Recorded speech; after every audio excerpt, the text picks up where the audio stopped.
Monsieur Sénat Lépuy, conseiller du président national de l'UFC, Jésus-Christ Olympio, il est député à l'Assemblée nationale, il est également coprésident de la Sénat. C'est lui notre invité. Et la suite du débat. Alors, monsieur Lépuy, vous êtes coprésident de la Sénat. D'abord, pourquoi la publication du document a été faite en catimini? Merci beaucoup pour votre question. Avant d'y répondre, puisque nous rentrons dans le chapitre de la CNAP, permettez-moi de remercier l'ensemble des participants aux travaux de la CNAP, notamment les partis de la majorité présidentielle, ceux de l'opposition extra-parlementaire, de l'opposition parlementaire. Féliciter le gouvernement pour cette initiative, notamment le chef de l'État et son gouvernement, et également remercier la présidente de l'Assemblée nationale qui a permis que quand même 3 présidents de groupes parlementaires soient détachés pendant 6 mois pour participer à 28 réunions, ce qui a eu un impact sur nos activités aussi au Parlement, pour pouvoir faire cette activité-là. Remercier également le chef de file de l'opposition, le président national de l'UFC, pour la confiance qu'il a placée en moi pour le représenter à ce dialogue. Et remercier les différents acteurs qui nous ont fait l'honneur. Il y a d'autres qui sont sans doute plus compétents, plus méritants, mais qui nous ont fait l'honneur de nous laisser coprésider ce dialogue avec le président du groupe parlementaire Lumière. Donc, la phase de remerciement terminée, entrant dans le vif du sujet. Oui. Vous avez eu une copie du document en question? Oui, nous avons cherché à Victoire FM, on l'a eu. Vous avez regardé la dernière page du document? Bien sûr, la dernière page dit « Fête à Lomé le 13 juillet 2021, les coprésidents pour la majorité, etc. etc. » Mais je crois que je vois mon nom et ma signature.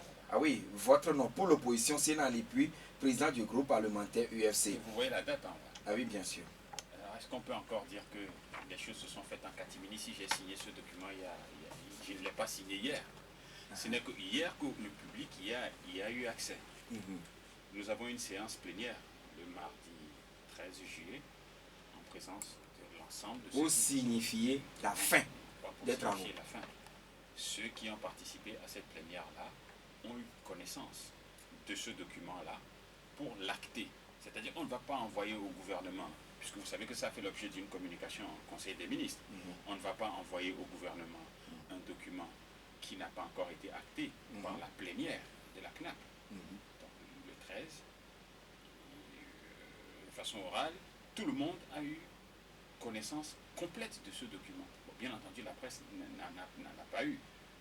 Et à la suite de cela, le ministre a fait un petit point de presse pour lire quelque chose qui est passé à la TVT, je crois, ce soir-là. Mais nous savions déjà ce qu'il y avait dans ce document-là, ce jour-là. Et ils l'avons signé et il est parti au gouvernement. C'est un respect du règlement intérieur que nous avons. C'est une initiative du gouvernement de rassembler les partis de l'opposition et de la majorité pour dialoguer. Il faut suivre le processus qui est qu'une fois qu'eux ils ont conclu des points d'accord, on envoie ça au gouvernement qui va les étudier et ensuite maintenant va les transformer en avant-projet de loi pour ce qui doit modifier les lois et ensuite ça viendra au Parlement et nous allons en débattre au besoin ou les voter. Donc c'est pour dire que ça suit son cours. Ce n'est pas parce que c'est arrivé dans la presse hier. L'opinion nationale s'attendait à une conférence de presse où les points par point, le gouvernement ou disons les membres, les responsables de la CNAP ou Sénat allait quand même détailler tout ce qui est le contenu de ce document de 15 pages. Mais ça n'a pas été fait. Ce n'est pas encore terminé. Comme coprésident de la CNAP, ce matin, je suis là maintenant que nous sommes à cette étape de la procédure-là et ce conformément à notre... Et c'est Victoire FM qui a pris l'initiative de vous inviter à venir parler du document. Oui, sinon j'en aurais parlé en conférence de presse comme le fera l'honorable Jerry Tama demain ou comme la fête. Donc finalement, ce sont les parties prenantes ou disons les participants qui iront parler chacun de lui du contenu du document. Il y a la communication officielle qui est assurée par la présidence de la CNAP et maintenant tout le monde qui a participé et qui est partie prenante à l'accord va aussi communiquer. Donc ça va être à l'unisson, pas tous le même jour, au même moment. Je sais que vous auriez tous voulu une cérémonie solennelle, peut-être pour l'avenir nous allons en tenir compte, mais nous sommes en train de respecter le règlement intérieur. Et c'est un dialogue entre Togolais qui accouche de 51 points d'accord, 52 points d'accord. Il n'y a pas eu de problème, vraiment tout va bien. Alors si c'est en travaillant dans le calme, sans faire de bruit, qu'on peut avoir des résultats, c'est peut-être mieux que d'être à tout moment dans la presse et de faire du tapage.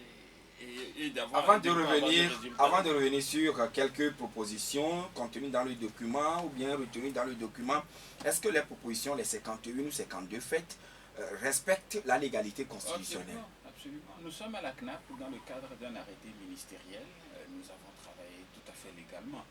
Et il n'y a pas de problème avec la Constitution. Il faut savoir maintenant que c'est sur la table du gouvernement, ça va arriver sur la table du Parlement.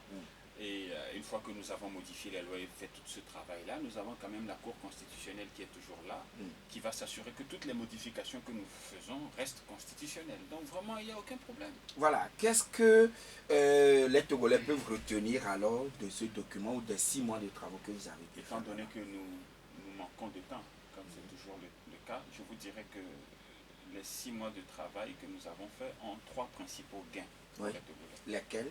Le premier, c'est une amélioration du cadre électoral. Cadre électoral et son amélioration. Le deuxième, c'est la création d'un climat de confiance entre les principaux acteurs politiques. Parce qu'il faut noter quand même que sur les participants, c'est quand même la proportion, en termes de proportion, c'est quand même 80% des suffrages qui sont partie prenante aux conclusions de l'accord. C'est-à-dire que ceux qui crient au loup, là, ils ne représentent pas grand-chose. La troisième chose, c'est que nous aurons un cadre permanent de dialogue qui va faire le suivi de l'exécution et le règlement des nouveaux problèmes qu'il y a et les problèmes en suspens, ce sur quoi on ne s'est pas entendu. Donc tout cela, toute proportion gardée, je dirais que ce sont les 3 principaux gains que nous avons. Oui, et revenant sur le cadre électoral, vous avez dit le type de CENI proposé est la CENI politique. Oui. Pourquoi parler encore de CENI politique alors que vous savez, ça a toujours créé des problèmes dans le pays? Nous avons eu un début d'accord sur la nécessité qu'une CENI technique sera moins conflictuelle. Et nous avons proposé que ces discussions se poursuivent dans le cadre permanent de dialogue. Donc on va parler... CPC. Oui. Donc on va continuer à en parler et on va le mettre en place éventuellement lorsque nous aurons un consensus sur la question. Ah bon? Absolument. Oui, mais là, ça voudra dire un travail décisif. Non, pas du tout. Oui, mais quand vous avez retenu dans le document que c'est une CENI politique, et après, il faut en débattre pour aller à une CENI technique. Nous sommes dans un processus dynamique. Pour aujourd'hui, pour ce que nous sommes en train de faire, il n'y a pas eu un large consensus pour faire la transition vers une CENI technique. Il y a des partis politiques qui ont proposé une CENI technique, mais c'est la démocratie. Si les gens ne veulent pas, ils ne veulent pas, ce n'est pas forcé. Parmi les gens qui étaient là, il n'y a pas eu le consensus suffisant, nécessaire pour faire la transition maintenant. Par contre, nous avons tous reconnu la nécessité ou la vérité qui est qu'une CENI technique poserait moins de problèmes. Et donc nous allons commencer à travailler pour aller dans ce sens-là. Depuis 1993, CENI politique jusqu'à ce jour, est-ce que cela n'a pas suffisamment fait de temps et il faut maintenant essayer d'autres options? L'option qui a fait l'objet d'un consensus, c'est celle qui est dans le document. C'est ça qui est retenu, CENI politique. Je ne suis qu'un seul parti politique, je ne peux pas... Et comment va-t-elle être composée maintenant? La CENI technique? Non, la CENI actuelle, politique. Si on va aller dans les détails, on ne finira pas. Hein? C'est 8h16. 7, 7, 2, 1. 7 pour la majorité présidentielle, dont 4 élus au niveau de la majorité parlementaire, 3 extra-parlementaires de la majorité présidentielle, 4 pour l'opposition parlementaire. Donc nous avons fait le sacrifice de perdre un siège au niveau de l'opposition parlementaire pour permettre aux extra-parlementaires d'être plus représentés. Donc vous auriez pu avoir 5? Oui, si on avait dit non. La règle, c'est le consensus. Il suffit qu'une personne ne soit pas d'accord et tout est remis en cause. Donc les 4, c'est ça? On a tous été d'accord. Ceux qui ont proposé ça ont été convaincants. Et c'est ce que vous voudrez maintenant au Parlement? C'est le consensus. Alors, nous respectons le consensus qui s'est dégagé. Nous sommes démocrates. Oui. Est-ce que, en allant au dialogue, puisque vous réclamez de l'opposition, vous qui êtes au Parlement... Pas de l'opposition. Nous sommes chefs de file de l'opposition. Je vous invite à revoir... L'UFC n'est pas de l'opposition? Nous sommes chefs de file de l'opposition. Oui, mais vous êtes chef de file de l'opposition, donc le parti n'est pas de l'opposition? Bien sûr. Quand vous dites vous réclamez, c'est comme si, bon, il y avait des doutes. Okay. Nous sommes chefs de file Alors, de l'opposition. le statut de l'opposition vous reconnaît parti de l'opposition? Historiquement, nous sommes les héritiers du culte. La Blodé, c'est nous. Je vous ai expliqué qu'il y a des gens qui vous mènent en bateau depuis la conférence. Très bien. Alors, laissez-moi poser ma question. Ça ne va pas changer notre identité. Est-ce que vous vous êtes concerté, y compris ceux-là qui sont les participants à la Sénat, parti extra-parlementaire, parti parlementaire, avant de participer aux réunions? La concertation a continué tout au long, puisqu'on discute. Donc il y a des discussions de couloir. Vous esquivez un peu ma question. Je n'esquive pas votre question. Nous discutons entre partis politiques, loin des caméras. Donc la concertation, elle est permanente. Donc, si je vous comprends très bien, vous consentez sur un certain nombre de choses avant d'aller en plénière.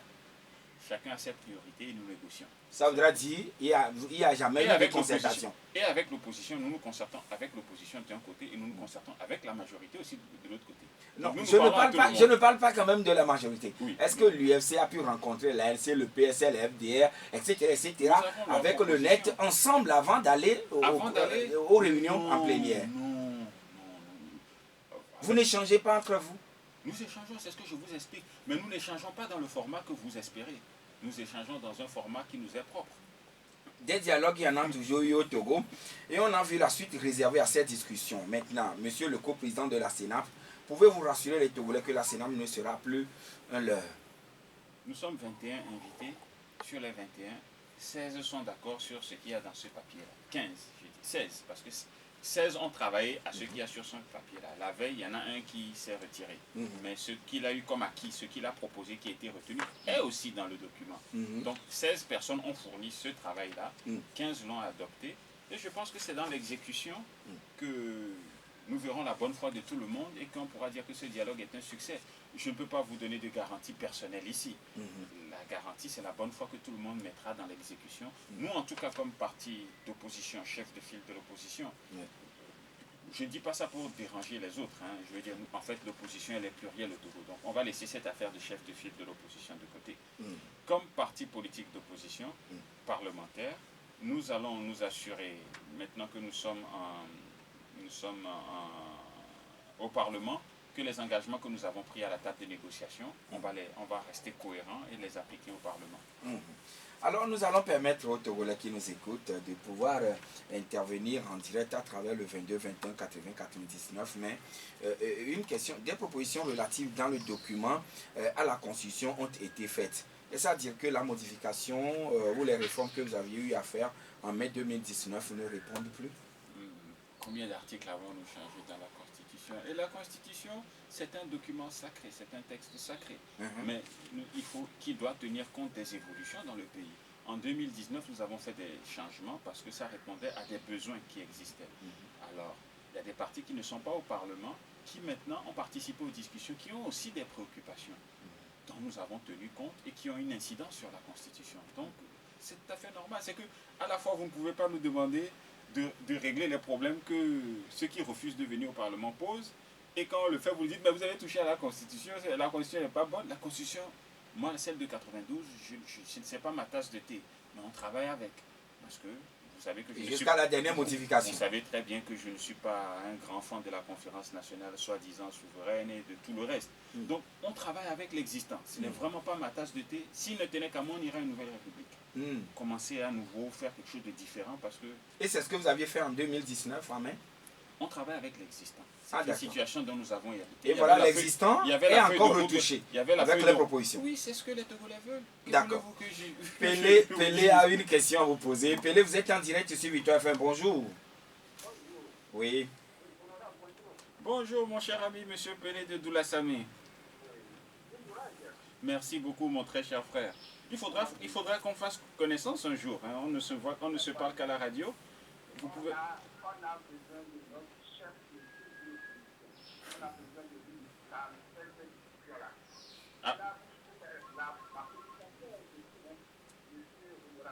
Oui.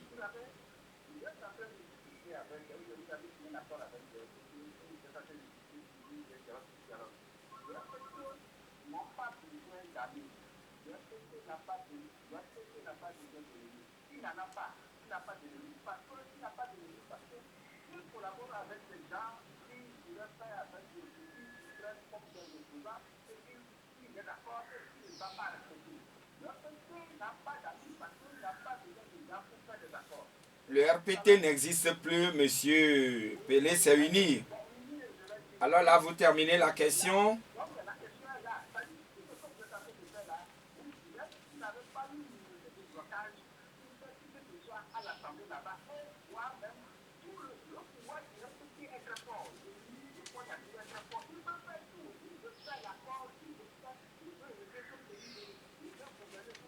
Donc, merci.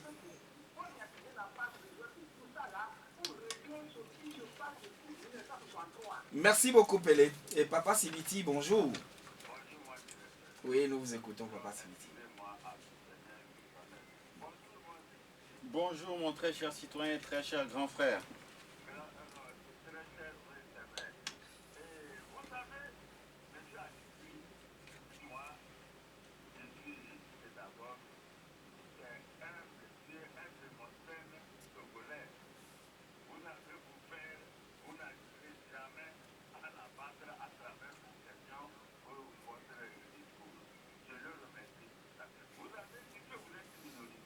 Oui.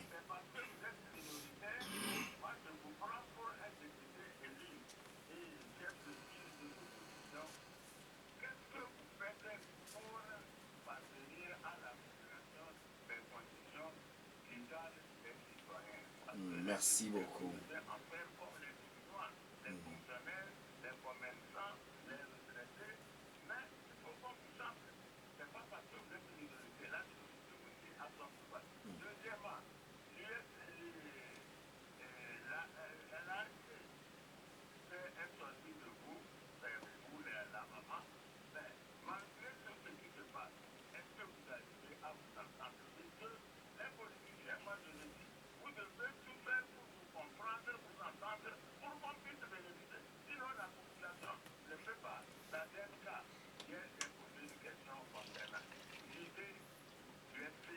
D'accord. D'accord.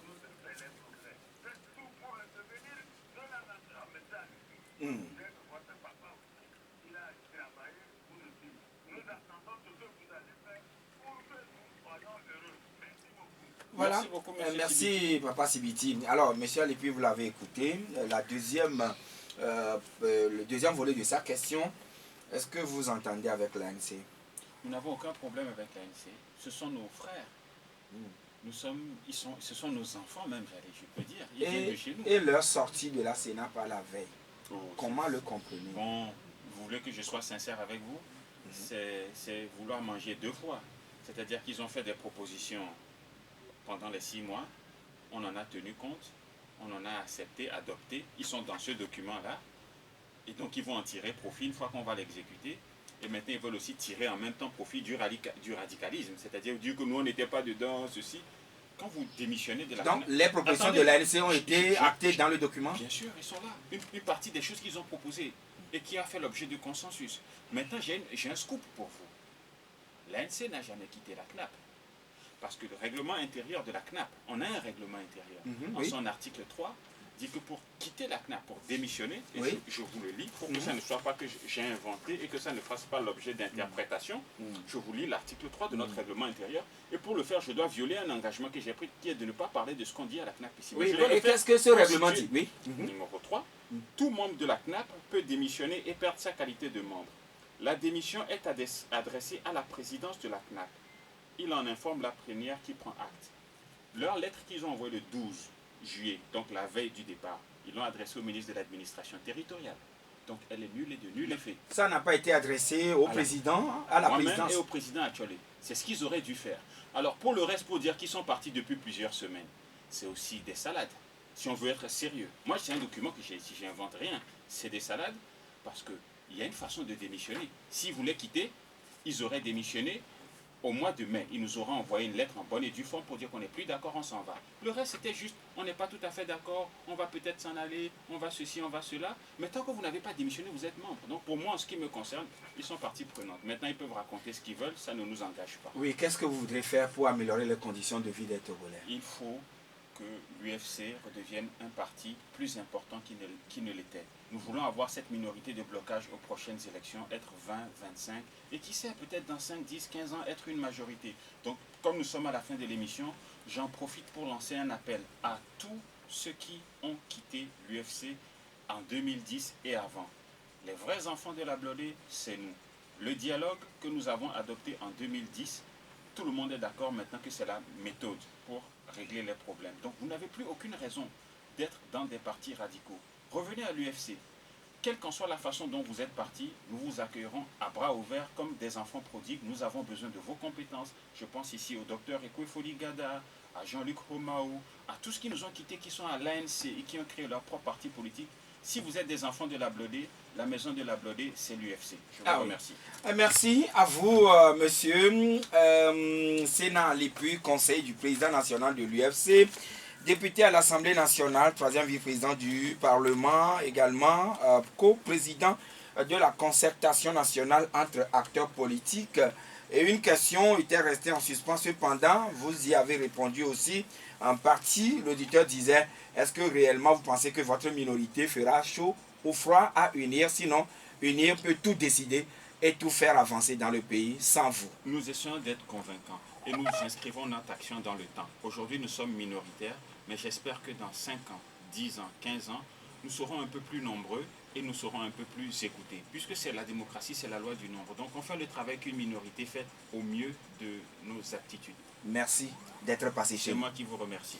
Voilà, c'est fini. Madame, monsieur, vous tous qui nous avez reçus chez vous sur la 96.3 Victoire FM, alors ce qu'il faut vous dire, vous annoncer, c'est que, plaise à Dieu, demain, nous aurons également à recevoir un autre participant toujours à la CENAP qui est un parti extra-parlementaire et pour nous donner aussi leur point de vue, leur position par rapport à tout le contenu de ce document. Mais sans IT, merci pour l'accompagnement technique. Tout à l'heure, après nous, vous allez retrouver Jacob Ahama NSI dans Congo pour le journal en EV. N'oubliez pas, 13h, nous sommes là, 18h également. Moi, je me nomme Joachim Betim. Bonne journée à toutes et à tous.